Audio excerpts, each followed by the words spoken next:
태초에 하나님이 천지를 창조하시니라.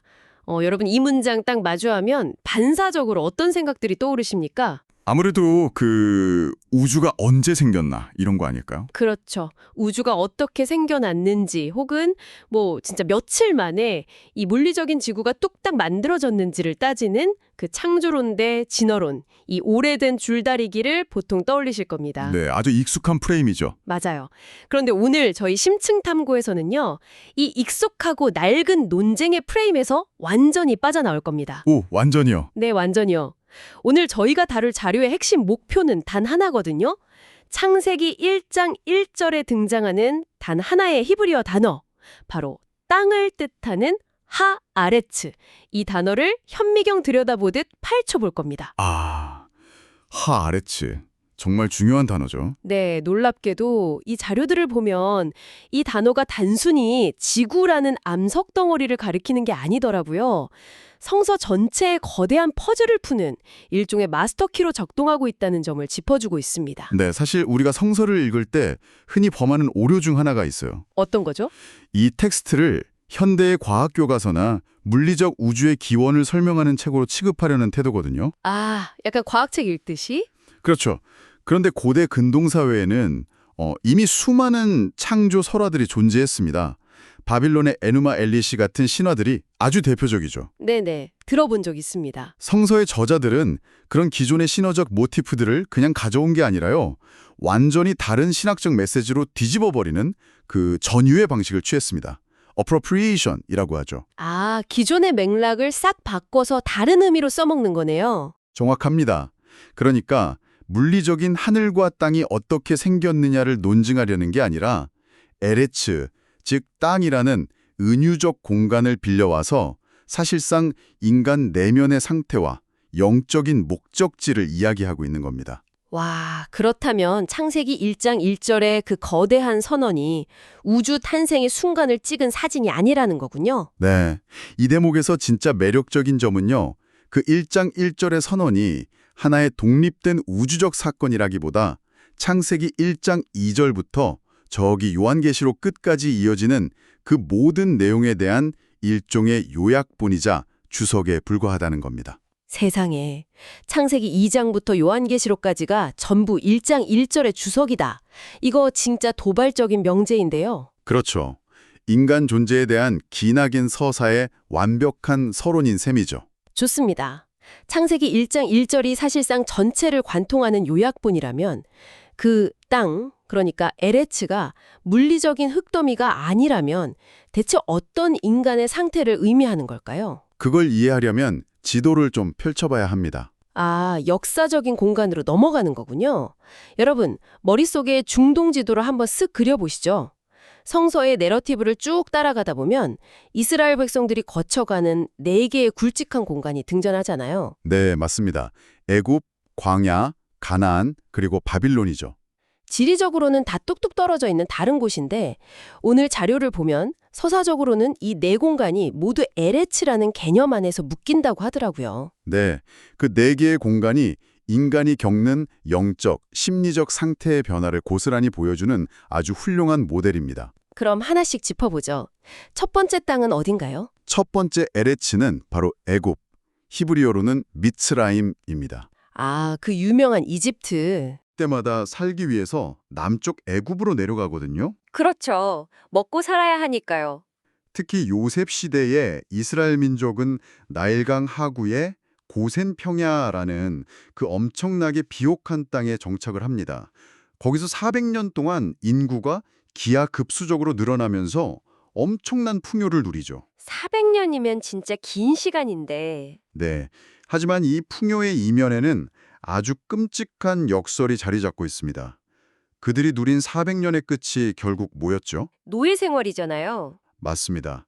거대한 제국 시스템의 부품으로 완전히 전락해버린 겁니다. 자, 이 부분을 하나씩 풀어보죠. 듣고 계신 분들 중에는 약간 이런 의문이 드실 수도 있어요. 아니, 애굽의 고센 평야에서 400년이나 떵떵거리고 살았다면 거기가 더 축복받은 땅 아닌가? 겉보기엔 그렇죠. 네, 왜 굳이 그 척박한 광야를 지나서 가나안으로 가야만 완성이냐는 거죠. 저는 이 애굽의 상황을 보면서 현대의 황금수갑이라는 개념이 딱 떠올랐습니다. 아, 황금 수갑이요. 아주 적절한 비유네요. 연봉도 엄청 높고 복지도 좋아서 통장잔고는 넉넉한데 매일매일 그 거대한 대기업 시스템 속에서 내 영혼과 시간은 완전히 타인에게 종속되어 버리는 그런 직장 생활 있잖아요. 네. 겉으로는 번영하는 것 같지만 사실 자아는 완전히 메말라가는 상태. 정확한 지적입니다. 물질적 풍요가 타자에게 예속되는 결과로 이어진 거네요. 히브리어 개념 중에 아인이라는 말이 있어요. 본래는 없음, 무를 뜻하지만 동시에 자기 비어있음이나 존재의 상실을 의미하기도 하거든요. 아, 존재의 상실. 애굽에서의 삶이 바로 이 아인의 상태였습니다. 나일강이라는 거대한 젖줄과 제국의 완벽한 인프라가 물질적 결핍은 채워졌죠. 쟤는 불렀단 거네요. 하지만 그 대가로 이스라엘은 스스로의 정체성과 자유를 완전히 상실해버린 겁니다. 타자의 시스템에 기생하지 않으면 단 하루도 생존할 수 없는 철저한 예속 상태. 이것이 바로 첫 번째 땅, 애굽이 보여주는 인간의 파닥입니다. 그래서 궁극적으로 약속된 땅 하에레츠는 결코 애굽이 될 수 없었던 거군요. 맞습니다. 그래서 그 황금 수갑을 끊어내고 출애굽을 감행하는 거잖아요.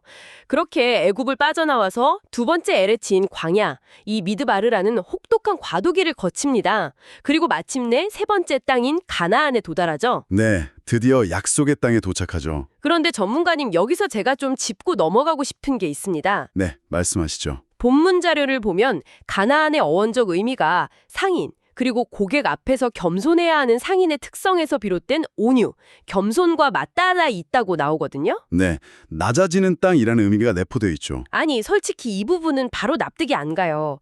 이스라엘 백성이 가나안에 들어갈 때 철저하게 피를 흘리는 정복 전쟁을 치르지 않았습니까? 아, 여호수아서의 기록들을 말씀하시는군요. 네, 칼과 창으로 원주민들을 다 쓸어버리고 차지한 피비린내라는 땅인데 대체 그게 어떻게 온유함과 겸손의 영적 상태를 상징할 수 있는 건가요? 아주 날카로운 질문입니다. 이 부분은 역사적 사실로서의 정복전쟁과 성서저자들이 신학적으로 구성해낸 약속의 땅으로서의 가나안을 조금 분리해서 볼 필요가 있습니다. 아, 신학적인 은유로 봐야 한다? 네, 지정학적으로 애굽과 가나안의 가장 큰 차이가 뭔지 아십니까? 글쎄요, 뭐가 있을까요? 바로 물입니다. 물이요? 네, 애굽은 인간이 통제할 수 있는 거대한 나일강이 있었어요. 수레를 돌려서 관계농업을 할 수 있는 철저히 인간의 노력과 시스템으로 굴러가는 땅이었죠. 아하, 내가 노력하면 물을 끌어올 수 있는. 반면에 가나안은 산악지대이자 천수답입니다. 선수답이면 비만 기다려야 하는 논이잖아요. 맞습니다. 하늘에서 비, 그러니까 이른 비와 늦은 비가 제때 내리지 않으면 그대로 굶어 죽는 땅입니다. 와, 그러니까 가나안은 인간의 통제력이 전혀 먹히지 않는 땅이라는 거군요. 그렇습니다. 가나안이라는 공간 자체가 위를 쳐다보면서 하늘의 처분에 온전히 기대야만 생존할 수 있는 그런 구조적 결핍을 가지고 있어요. 아, 이제 연결이 되네요. 정복전쟁이라는 표면적인 폭력성 이면에 성서 텍스트가 의도적으로 배치해둔 진짜 가나안의 속성은 바로 절대적 의존입니다. 내 힘으로 물을 끌어올릴 수 없으니까 하늘, 즉 하샤마임에서 비가 내리기만을 바라는 겸손한 상인의 자세. 내 자아의 시스템이 무너지고 하늘의 뜻에 온전히 기대는 상태. 네, 그 온유함의 상태가 바로 세 번째 에레츠가 함의하는 진짜 의미입니다. 나일강이라는 든든한 보험을 버리고 매일매일 하늘만 쳐다봐야 하는 상태로 들어가는 것.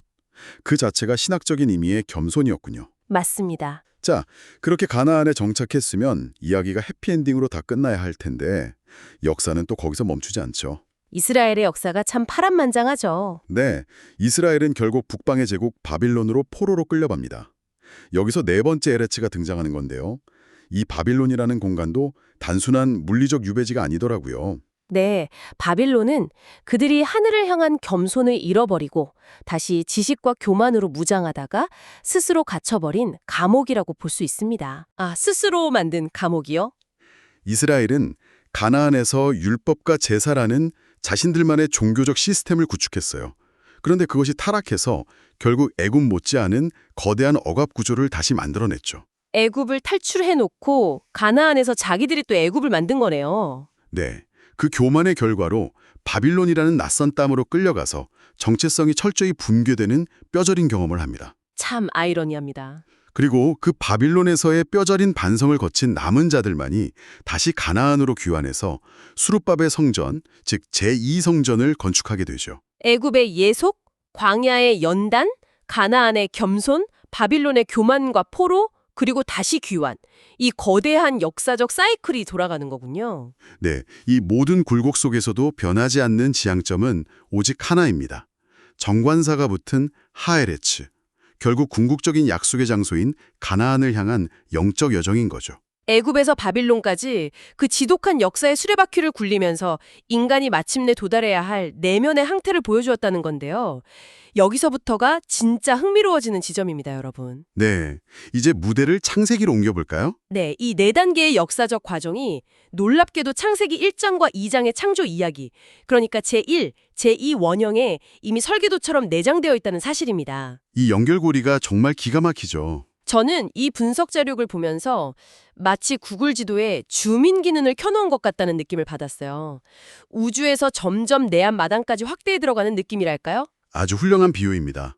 창세기 1장에서 첫째, 셋째, 다섯째, 여섯째 날에 등장하는 하에레츠가 이름은 같은데 상태와 기능이 점진적으로 달라지거든요. 네네. 창세기 1장의 우주적 관점에서 바라본 거시적인 제1원역이라면 2장의 에덴 동산 이야기는 카메라를 훅 당겨서 미시적으로 들여다보는 제2원형입니다. 여기서 그 땅이 4개의 층위로 더 명확히 분화되기 시작하죠. 자, 그럼 그 카메라 앵글이 좁아지는 과정을 우리도 같이 한번 줌인 해보죠. 처음에 렌즈에는 대륙 전체, 땅 전체를 뜻하는 하아레츠가 잡힙니다. 네, 가장 넓은 의미의 땅이죠. 그러다 휠을 한번 딱 굴리면 특정 지역의 들판, 하샤대로 줌인이 되고요.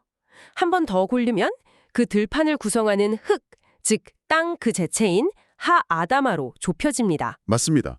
경작할 수 있는 상태의 땅이죠. 그리고 마침내 렌즈가 가장 깊이 클로즈업에 들어간 곳에 그 흙가루로 빚어진 사람, 아담 아파르, 먼지 사람이 등장하는 거죠. 와, 완벽한 문학적 하관 구조입니다. 이 언어학적 주민이 핵심이에요. 결국 우주에서 사람의 내면으로 들어온 거네요. 네, 우주에서 시작한 창조의 시선이 최종적으로 머무는 곳은 거대한 자연이나 화려한 우주가 아닙니다.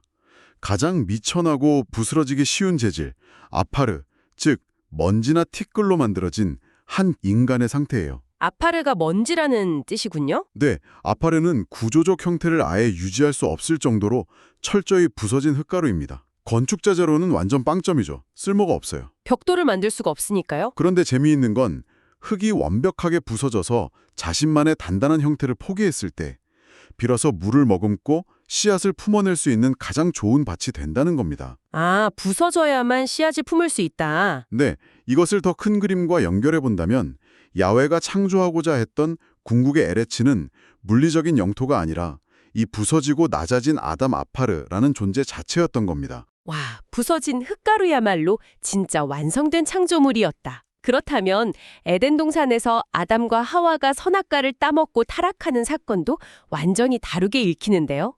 단순히 말 안 들어서 벌 받는 이야기가 아니잖아요. 맞습니다. 선악을 알게 하는 나무의 열매를 먹었다는 건 곧 인간이 스스로 무엇이 옳고 그른지를 판단하고 통제하려는 지식의 주체가 되었다는 뜻입니다.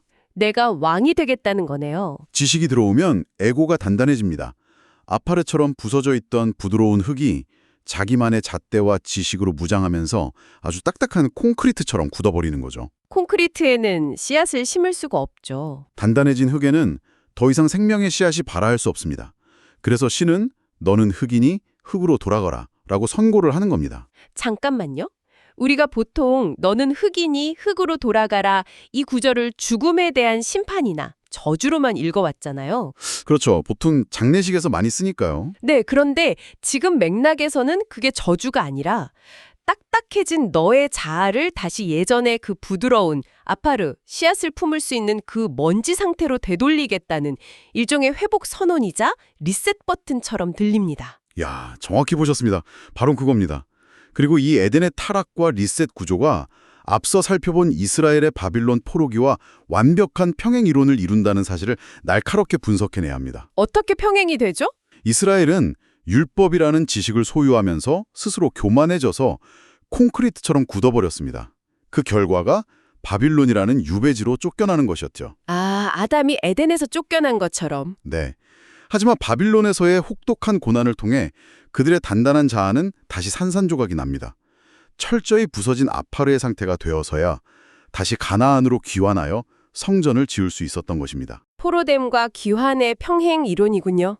에덴 동산의 첫사람 아담의 이야기가 이스라엘 민족 전체의 역사적 궤적과 완벽하게 마주보고 있는 셈이죠. 와, 에덴의 아담 한 사람에게 일어난 심리적 타락과 회복의 메커니즘이 수백 년 후 이스라엘이라는 거대한 민족 역사 속에서 바빌론 유배와 귀환이라는 스케일로 그대로 반복되었다. 진짜 구약 성서의 스케일이 압도적입니다. 정말 놀랍죠? 그런데 여러분, 여기서 끝이 아닙니다. 구약의 이 거대한 우주적, 역사적 스케일의 이야기를 이제 신약 성서, 그것도 우리의 현실로 곧장 끌어올 텐데요. 네, 예수님의 비유로 연결되죠? 네, 마가복음 4장에 등장하는 씨 뿌리는 사람의 비유.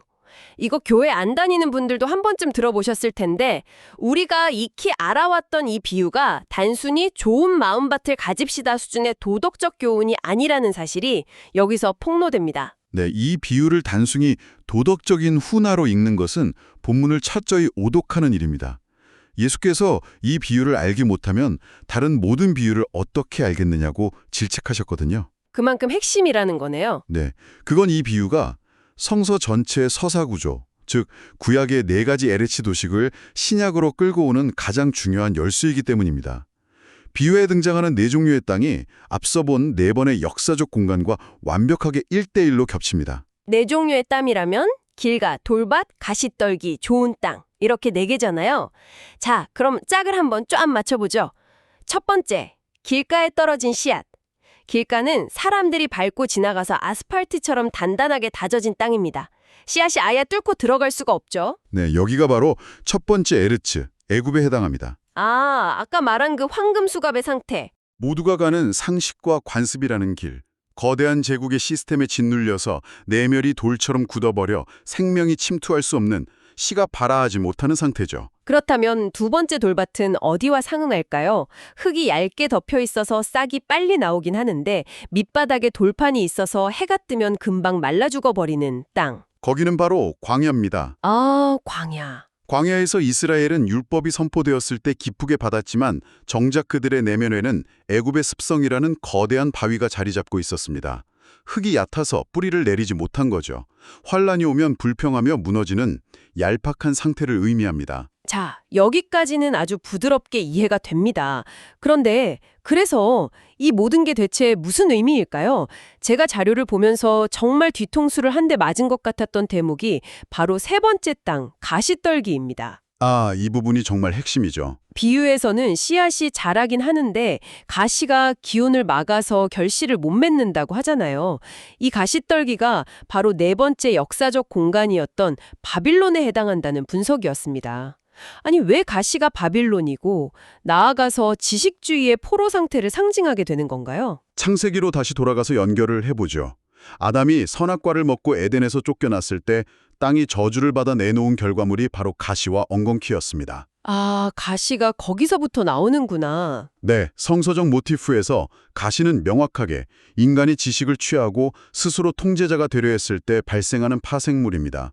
예수님은 이 가시의 정체를 세상의 염려와 재리의 유혹이라고 명확히 풀어서 설명하셨죠. 지식이 많아질수록 미래를 내가 다 통제하려고 계산하게 되고 그 계산이 어긋날까 봐 끊임없이 불안해하는 상태. 그 불안과 염려가 바로 나를 찌르는 가시라는 뜻이군요. 네, 바빌론이 상징하는 것이 바로 고도로 발달한 문명과 지식의 총체였습니다. 에덴의 선악나무 모티프와 연결되면서 이 지식주의의 포로 상태를 상징하게 된 거죠. 지식이 우릴 지켜줄 것 같은데 오히려 찌른다. 그렇죠. 지식이 쌓이면 인간은 안전할 것 같지만 실상은 그 지식으로 미래를 통제하려는 끝없는 강박에 시달리게 됩니다. 씨앗이 자라나는 건 생명의 신비에 맡겨야 하는데 자기가 억지로 싹을 잡아당겨서 키우려고 하죠. 그 통제하려는 염려가 결국 생명의 기운을 막아버리는 겁니다. 와, 이 가시떨기 밭은 진짜 현대인들의 영적 상태를 가장 날카롭게 해부하고 있네요. 단순히 도덕 교훈인 줄 알았는데 애굽에서 바벨론까지 이어지는 거대한 역사와 창조의 원리가 이 짧은 비유에 다 압축되어 있었다니? 이건 아주 중요한 질문을 우리에게 던져줍니다. 에레치라는 단어에 단 하나의 고정된 정의를 내리는 것은 성서의 맥락을 완전히 망치는 일이라는 걸 보여주죠. 에레치는 물리적 땅이 아니니까요. 네. 에레치는 다양한 상태를 담는 그릇입니다. 그리고 최종 목적지는 물리적인 땅이 아니라 언약이 결실을 맺는 아담 아파르, 즉 가장 적합한 내면의 상태로 수렴된다는 인사이트를 도출해낼 수 있는 거죠. 그렇다면 이제 마지막 네 번째 밭, 30배, 60배, 100배의 결실을 맺는 좋은 땅. 여기가 바로 궁극의 가나안이자 아담 아파르, 그 부서진 먼지와 만나는 지점이겠군요. 네. 여기서 좋은 땅 할 때 좋다는 형용사는 윤리적으로 착하다는 뜻이 아닙니다. 농사짓기에 가장 적합한이라는 기능적 의미죠. 씨앗을 품기에 가장 적합한 흙. 덩어리 지지 않고 산산이 부서진 부드러운 먼지, 아파르여야만 합니다. 자기만의 고집스러운 텍스처를 버리고 씨앗이 뿌리가 뻗어나가는 대로 공간을 내어주는 수용성, 에고가 완전히 해체된 온유와 겸손의 상태입니다. 거기서 드디어 하늘과 땅이 만나는군요. 네, 이 준비된 좋은 땅에서 비로소 하늘 하샤마임과 땅 하에레치가 하나의 신비로 결합하여 거대한 생명으로 폭발하는 겁니다. 와, 거대한 퍼즐이 완벽하게 맞춰졌네요. 오늘 우리는 창세기 1장 1절에 땅이라는 단어 하나를 들고 엄청난 여정을 통과했습니다.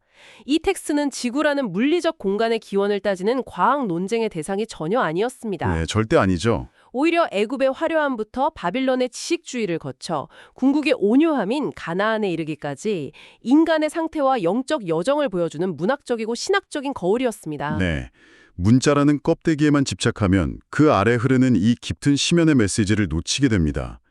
태초에 하나님이 천지를 창조하셨다는 선언은 지극히 현재 진행형의 웅장한 서사시인 거죠. 자, 이쯤에서 듣고 계신 여러분께 묻지 않을 수 없습니다. 지금 여러분의 삶은 어떤 LH를 통과하고 계십니까? 겉보기엔 퉁여벗고 통장 잔고는 넉넉하지만 영혼은 예속된 애굽인지, 아니면 수많은 지식과 염려에 찔리고 있는 가시떨기 바빌론 단계인지 스스로 질문해 보셨으면 좋겠습니다. 네, 철저히 자아를 내려놓고 온유한 먼지의 상태로 돌아가라는 아주 깊은 초대니까요. 오늘 이 심층 탐구가 여러분의 굳은 생각에 깊은 균열을 냈기를 바랍니다. 마지막으로 본문에서 파생된 아주 새롭고 도발적인 생각거리를 하나 던지면서 마무리하겠습니다. 네, 본문에서 가나안의 어원적 특성이 온유와 겸손이라고 했죠. 네. 반대로 바빌론, 즉 가시떨기는 지식주의의 포로가 된 상태를 상징했습니다. 그렇다면 현대 사회에서 우리가 끊임없이 더 많은 지식을 쌓고 남들보다 우위에 서서 누군가를 정복하려고 애쓰는 이 모든 눈물겨운 노역들이 네. 사실은 우리를 궁극적인 약속의 땅인 가나안에서 멀어지게 만들고 영원히 바빌론의 가시덤불 속에 갇혀있게 만드는 가장 큰 원인이 아닐까요? 정말 묵직한 질문이네요. 진정한 성장은 무언가를 쟁취하는 것이 아니라 씨앗을 품어낼 수 있는 낮아진 흙, 아담 아파레가 되는 것일지도 모릅니다. 여러분의 땅은 지금 무엇을 품기 위해 비워져 있습니까? 이번 심층 탐구 순서는 여기까지입니다. 다음에도 우리의 관념을 산산조각 낼 흥미로운 자료를 들고 찾아오겠습니다. 함께해 주셔서 고맙습니다.